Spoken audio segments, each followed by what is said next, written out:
So there's three kinds of interactions with nature. There's the indirect interactions, there's the incidental interactions, and the intentional interaction. Our wind flags are an intentional interaction. We're planning to make these to have an experience with outdoors. Even people who haven't been able to go outdoors in the past, they put them on their patio. They put them in their window. They put them on the inside of the window that they could open and the wind could blow through. You know, the other ones, the indirect interactions are like in my bedroom in the other room, I have a picture of the aspens on the wall.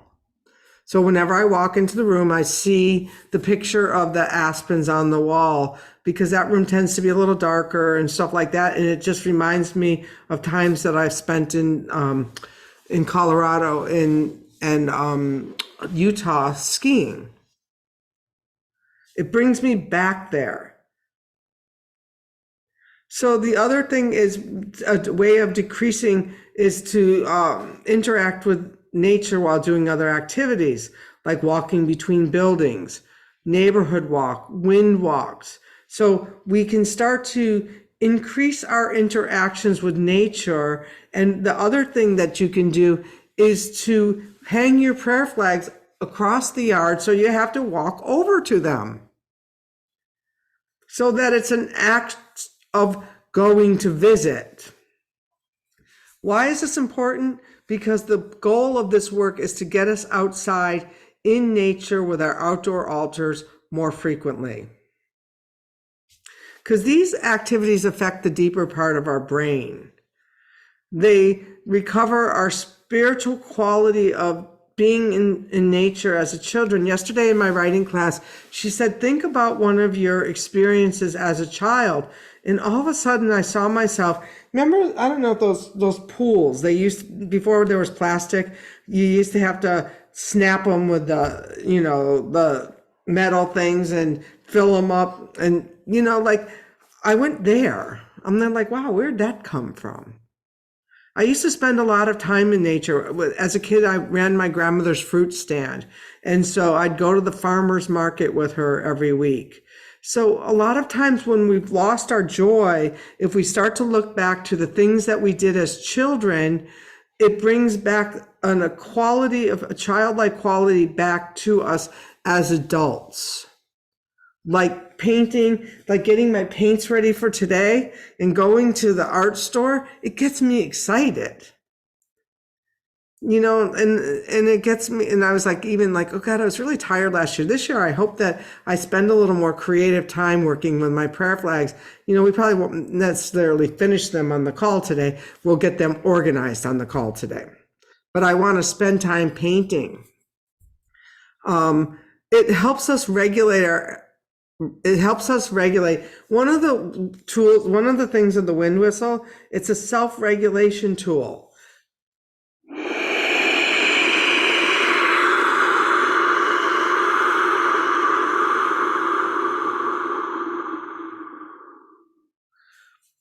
It brings me to the present quickly. No matter where I just was, now all of a sudden I am in this flow of the wind. And while I'm here, I'm present. And change happens in the present. Like if you don't, when you get off a highway, what do? You slow down, you change your lane, you put on your signal, and you get off the highway. You don't drive up the highway at 80 and pull over, unless you were like me last week after I got stuck in traffic for 4.5 hours from LA, and all of a sudden there was another traffic jam. I swerved over and got off the highway. Sometimes we need to take those quick exits off, but most of the time we slow up, pull over, signal, and get off.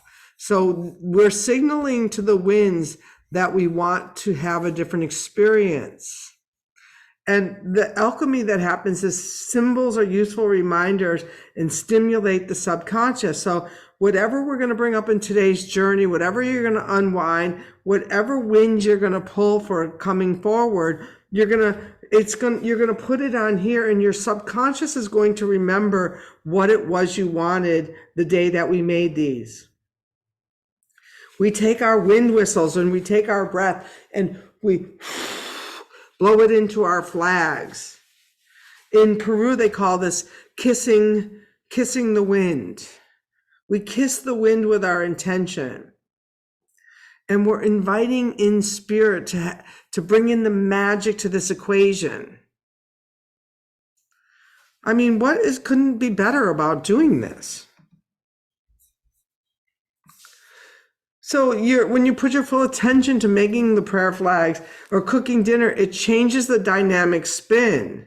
It's in this gap, it's in this stopping, it's in tying the drumstick, it's in knitting that alchemy occurs. And my favorite story, you probably have all heard it, is when Ram Dass was lecturing and there was a woman in the front row, an older woman just agreeing with him wholeheartedly, and so much so that Ram Dass went up to her afterwards and said, "What is your practice? You obviously understand this gap space I'm talking about." And I don't know if he called it gap space. She's there. She bends him down and she whispers in his ear, "I knit." And so if you knit, if you sew, if you cook, if you garden, if you make prayer flags, this puts you in a space of creator. This gap creation happens in this. Like, it's the same thing as the ceremony you went to, Sedona, Leora, is you step outside of working in the hospital, step into this other space so magic can happen. So we're making prayer flags to invite the wind spirits in to intercede on our behalf. Between the month, you align to your goals and dreams effortlessly. Without effort. When I was building the house, all of a sudden I had spent quite a bit of money. And I thought to myself, Renee, you're going to be bootlegging this house over to the other house because you don't have utilities. You don't have the right to water. And so I thought, like, okay, I'm going to stop. I'm going to move into gap space consciously. Sure enough, within 24 hours of making a decision to not spend any more money on the house until I could figure it out, a property came up for sale in my Zillow box because I did the legwork. I signed up for Zillow. A property came up, 7 lots up, a property that had water on it for the same exact amount of money I didn't commit to putting into my building, so I could buy it, have water, and I had done my legwork. I had joined the board, so I knew the rules.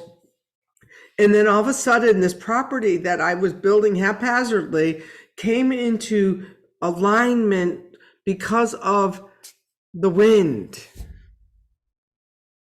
because of the prayers, because of showing up, trusting and doing the work. I could move into gap space so the magic could happen. That's how my house came to be.